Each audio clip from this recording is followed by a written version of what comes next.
ঝর্ণা ঝর্ণা সুন্দরী ঝর্ণা, তরলিত চন্দ্রিকা চন্দন বর্ণা। বর্ষাকাল মানেই বিভিন্ন জায়গায় বৃষ্টি আর জলপ্রপাতের খোঁজে বেরিয়ে পড়া। সবুজ ক্ষেত পেরিয়ে গ্রাম্য পরিবেশ উপভোগ করতে করতে হঠাৎ খুঁজে পাওয়া এক প্রাণোচ্ছল ঝর্ণাকে, যা দেখে দৈনন্দিন ক্লান্তি যেন কোথায় উধাও হয়ে যায়। কখনো আবার সুন্দর হ্রদের মনোমুগ্ধকর সূর্যাস্তের সাক্ষী হয়ে পড়া, আবার কখনো দেখতে পাই দিগন্তে সবুজ বিস্তৃত প্রাচীন টার্ডভূমি, মাঝে মধ্যে উকি দিচ্ছে সবুজ টিলা। এসো এই সবকিছু মিলিয়ে ছোট্ট করে গল্পটা শুনি। চলে এলাম আবার নতুন একটা হারিয়ে যাওয়ার গল্প নিয়ে, তোমাদের সাথে করে দেখাবো বলে বাজেটে আবার একটা জায়গা ঘোরার পরিকল্পনা। এখন দাঁড়িয়ে আছে হাওড়া স্টেশনে, আর উঠবো হচ্ছে হাওড়া লালকুয়া এক্সপ্রেসে, এবং কোথায় নামবো? ধানবাদ স্টেশন। ধানবাদ স্টেশন থেকে ফার্দার জার্নি স্টার্ট হবে। এইখানে আমি স্লিপারের টিকিট কেটেছি, বিকজ সকালবেলা যেহেতু সকাল 8:15 ট্রেন, একটু ঘুমাবো বলে স্লিপারের টিকিট কেটেছি। তোমরা চাইলে জেনারেল ধরতে পারো, সেক্ষেত্রে আরও একটু বাজেট কমে যাবে। তো চলো এখন যাত্রা শুরু করি। ধানবাদে নামবো, ধানবাদে নেমে তোমাদের বাকি গল্পটা বলবো। চলো। যথাসময়ে ট্রেন ছেড়ে দিল হাওড়া স্টেশন থেকে। গন্তব্য ধানবাদ স্টেশন। বর্ষাকাল আর শরৎকালের মাঝামাঝি মেঘগুলো এত সুন্দর দেখতে লাগছে যেন মনে হচ্ছে পুজো এসে গেছে। চারিদিকে সবুজ ঘন বিস্তৃত জঙ্গল পেরিয়ে ছুটে চলল ট্রেন। যত যাচ্ছি তত চারপাশে পাহাড়ের আধিক্য বাড়ছে। পৌঁছে গেলাম ধানবাদ জাংশন। এইখানেই আমাদের কাটাতে হবে একটি রাত। প্রায় 3.5 ঘন্টা জার্নি করে পৌঁছে গেলাম ধানবাদ জাংশন। এবার ধানবাদ থেকে ফার্দার জার্নি করতে হবে। আর এখানে রাত্রিবেলা স্টে করার জন্য অনেক অপশানস আছে, হোটেল আছে, প্লাস আবার লজ টাইপের আছে। তো কিন্তু এক্সপিরিয়েন্স করার জন্য, এক্সপিরিয়েন্স প্লাস আবার বাজেট দুটোই, মাত্র 500 টাকারও কম রেঞ্জে ডাবল ডিলাক্স এসি রুম আইআরসিটিসির তরফ থেকে এনারা এখানে রেলের স্টেশনেই থাকার ব্যবস্থা, তো সেটা বুক করেছি। তো তোমাদের দেখাবো সেটা কিরকম, কিন্তু সেটা জানার জন্য তোমাদের দেখতে হবে অন্য একটা ব্লগ। এই ব্লগের ডিসক্রিপশনে তার লিঙ্কটা দেওয়া থাকবে। এখন সেইখানেই রুমে চেক ইন করবো এবং তারপরে একটুখানি ফ্রেশ হয়ে ঘুরতে বেরোবো। চলো আপাতত সাইনিং অফ।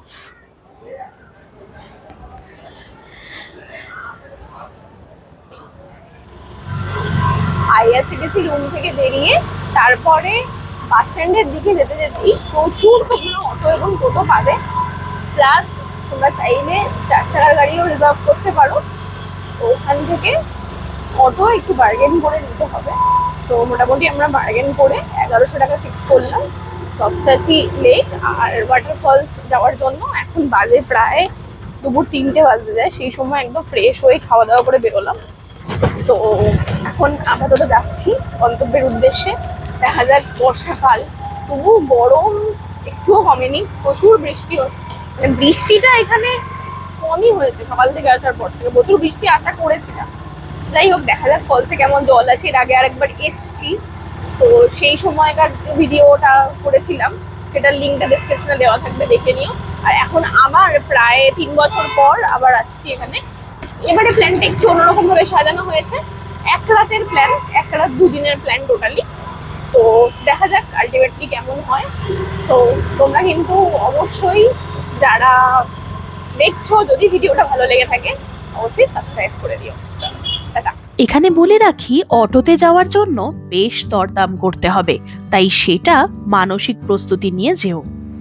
এসে গেছি ভাটিন্ডা ওয়াটারফলস। দেখো এবারে প্রচুর জল আছে। আগেরবারে যখন এসেছিলাম তখন এতটা জল ছিল না, পুরো চারিদিক দিয়ে জল পড়ছে।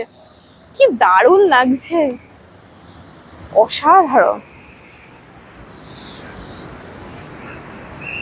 তোমরা যদি বর্ষাকালে আসো তবে এই ফিলটা পাবে, না হলে কিন্তু জলটা অনেক কম থাকে। আগেরবারে দেখবে, আগেরবারে ভিডিওতে দেখতেই পাবে যে জলের পরিমাণটা অত্যন্ত কম ছিল, শুধুমাত্র ওই জায়গাটা দিয়ে জল পড়ছিল। বাট এবারে দেখছি প্রচুর জল। বর্ষাকাল থাকার কারণে প্রচুর জল ছিল এই ভাটিন্ডা ওয়াটারফলসে, এবং অনেকেই দেখছিলাম নিচের দিকে স্নান করছিল। তবে জায়গাটা কিন্তু বেশ রিস্কি, দু একজন পড়েও গেছে এটাও শুনলাম। তাই দূর থেকে ঝর্ণাকে উপভোগ করাই শ্রেয় বলে আমার মনে হয়।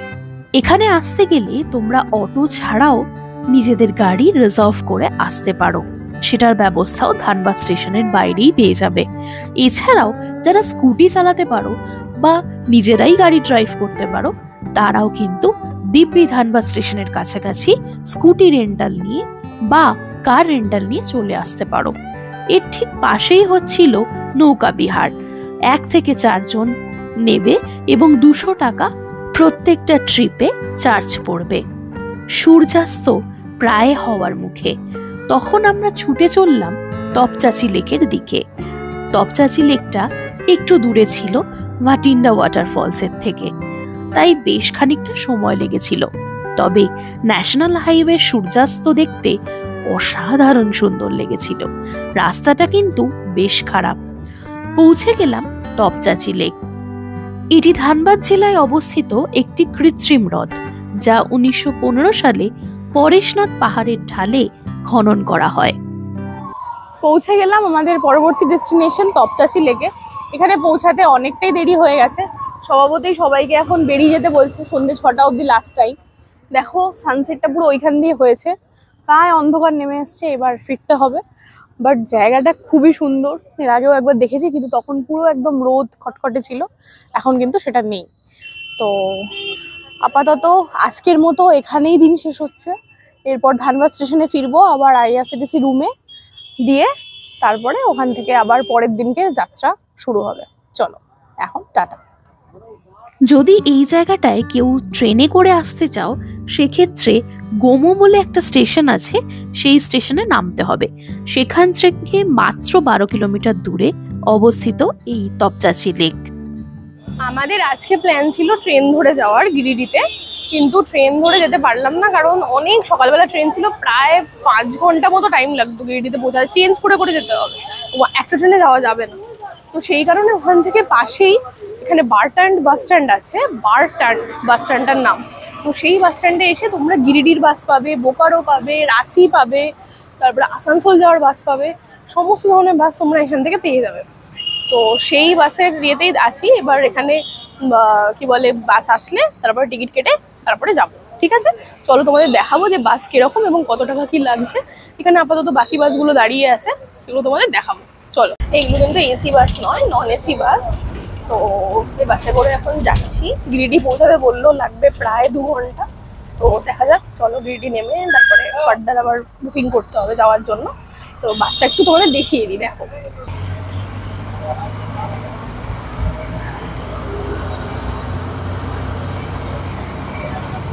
পরের দিন সকালবেলায় বেরিয়ে পড়েছিলাম বাস ধরে পরবর্তী ডেস্টিনেশনের জন্য। নামলাম গিরিডিতে। গিরিডিতে লাগলো একদম পাক্কা 2 ঘন্টা সময় লাগলো। আমাদের বলেছিল 10টার সময় পৌঁছে যাবেন আপনারা, তার আগেই 11টার দিকে পৌঁছে গেছি। তো নেমে মোটামুটি এদিক ওদিক একটু ঘুরে কি আছে না আছে দেখলাম, দেখে ছোলা বাটোরা পাওয়া যাচ্ছিল, সেটা খেলাম। তো এবার ছোলা বাটোরার মোটামুটি দাম নিল দুটোতে 35 টাকা। ভালোই ছিল, খারাপ ছিল না, ভালোই ছিল। স্ট্যান্ডে নেমেই দোকানটা। তো তারপরে সেটা কমপ্লিট করে এইবার এখন একটু দরদাম করলাম। টোটো অটো দুটো অপশনই পাবে। প্রায় ধরে নাও এখান থেকে যেতে হবে 2টো জায়গায় ঘুরবো, একটা হচ্ছে উসরি ফলস, একটা হচ্ছে খান্ডলি ড্যাম। ওই 2টো জায়গা ঘুরে দিয়ে তারপরে আমরা আবার গিরিডি রেলওয়ে স্টেশনে আসবো। এবার গিরিডি রেলওয়ে স্টেশনে 2টো ট্রেন আছে, একটা মানে দুপুর 1:35 আর একটা হচ্ছে সন্ধ্যের দিকে 6:40। এবার এর মাঝামাঝি যদি পৌঁছাই দেখবো যে কোনো বাস আসার অপশন আছে নাকি, তাহলে বাসেই চলে যাবো মধুপুর। মধুপুর থেকে ফেরার ট্রেন আছে। এবার যাই হোক, তো এখন আপাতত ডেস্টিনেশনে যাচ্ছি। চলো তোমাদের দেখাবো কিরকম এক্সপিরিয়েন্স হলো। আপাতত টোটোতে আছি, টোটোর দরদাম করে ভাড়া পড়লো 600 টাকা। চলো আপাতত টাটা। উসরি ফলস যাওয়ার রাস্তাটা খুব সুন্দর। যদি কেউ বাইক নিয়ে আসতে চাও, তাহলে তারা এই জায়গাটা অসাধারণভাবে উপভোগ করতে পারবে। যারা আরো একটি দিন দিতে পারবে, সেক্ষেত্রে তারা পরেশনাথটাও ঘুরে আসতে পারো। পৌঁছে গেলাম উসরি ফলস। দেখো কি সুন্দর লাগছে। কালকে ভাটিন্ডা দেখেছি, আজকে উসরি ফলস দেখলাম এবং প্রচুর জল আছে। বৃষ্টি হয়েছে, আর এগুলো যেহেতু বৃষ্টির জলে মানে পুকুরিপুষ্ট ঝর্ণা আর কি, সেই কারণে যত বৃষ্টি হবে তত এখানে জল বাড়বে। আগে মানে অনেক বছর আগে এসেছিলাম, তো তখন এই জলের পরিমাণ অত্যন্ত কম ছিল। এখন দেখে তো সত্যি অবাক হচ্ছি যে এত সুন্দর লাগছে দেখতে। আর পুরো জলের ছিটাগুলো না মুখের মধ্যে আসছে, মানে এত সুন্দর লাগছে যে এখানে এত ঘোলাটে জল যে স্নান করার কোনো অপশনই নেই। আমি জানি না তোমরা গর্জনের আওয়াজটা পাচ্ছ কিনা, বাট বিশাল জোরে গর্জন হচ্ছে এই পুরো ওয়াটারফলসে যখন পড়ছে ওপর থেকে। অসাধারণ সুন্দর লাগছে।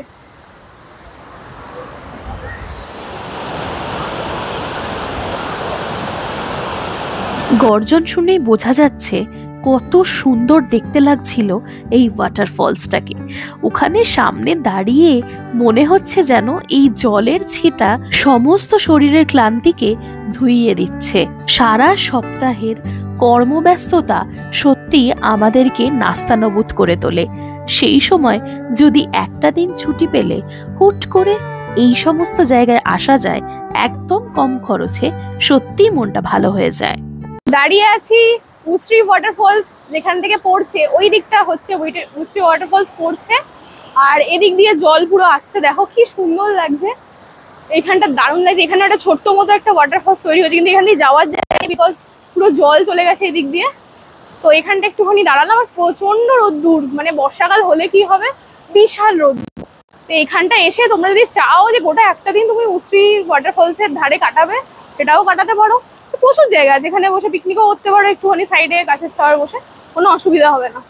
তো চলো এখান থেকে বেরোবো, এবারে যাবো কান্ডলি ড্যামের উদ্দেশ্যে। টাটা। যেতে তো একদমই ইচ্ছে করছিল না, কিন্তু যেতে তো হবেই। তারপর আমরা এগিয়ে চললাম খান্ডলি ড্যামের উদ্দেশ্যে, যেটি এই উশ্রী ওয়াটারফলসের কাছাকাছি অবস্থিত, তবে সম্পূর্ণ উল্টো দিকে। খান্ডলি ড্যাম নামকরণ হয়েছে খান্ডলি পাহাড়ের নাম অনুসারে, এবং এটি একদম সেই পাহাড়ের পাদদেশে অবস্থিত একটি গুরুত্বপূর্ণ পর্যটন কেন্দ্র বটে। এটি গিরিডি শহরের 1 লাখেরও বেশি বাসিন্দাকে জল সরবরাহ করে।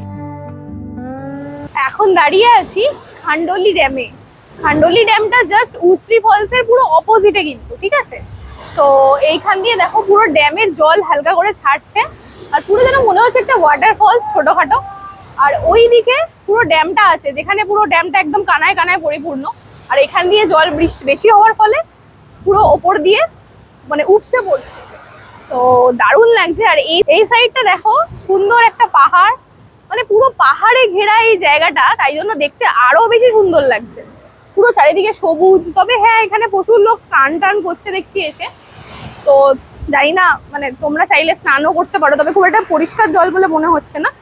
বাট জায়গাটা ভীষণ সুন্দর, তবে প্রচুর লোক কিন্তু, মানে জায়গাটা একেবারেই ভেবো না যে অফবিট টাইপের। যে কটা জায়গায় ঘুরলাম বেশ লোক এখানে সমাগম হয়, এবং প্রচুর টুরিস্ট আসে, বাঙালি টুরিস্টরা তো ভর্তি। তো এখানে খান্ডলি ড্যামে মানে আমাদের লাস্ট ডেস্টিনেশন ছিল খান্ডলি ড্যাম, এরপর আমরা ফিরে যাব। যখন নিচে নামলাম একটা ছোটখাটো ওয়াটারফলস তৈরি হয়েছে, পুরো যেন মনে হচ্ছে মানে সেই কাস্কেড ওয়াটারফলসের মতো স্টেপ বাই স্টেপ। এখানে সবাই স্নান করছে, যাই হোক। তো এখানটা একটু নিচে নেমে দেখো, একদম ওপর থেকে ঘুরে চলে যেও না, নিচে কিন্তু পুরো এখানটা জলের এত সুন্দর ভিউ আসছে, খুব সুন্দর লাগছে। তোমরা চাইলে একটুখানি স্নানও করে নিতে পারো। ওরা সবাই স্নান করছে, এখানে কি করে গেছে জানি না, বাট স্নান করছে সবাই, বুঝেছো? যথারীতি বর্ষাকালে যেহেতু গেছি, স্বভাবতই এই ড্যামে প্রচুর জল ছিল।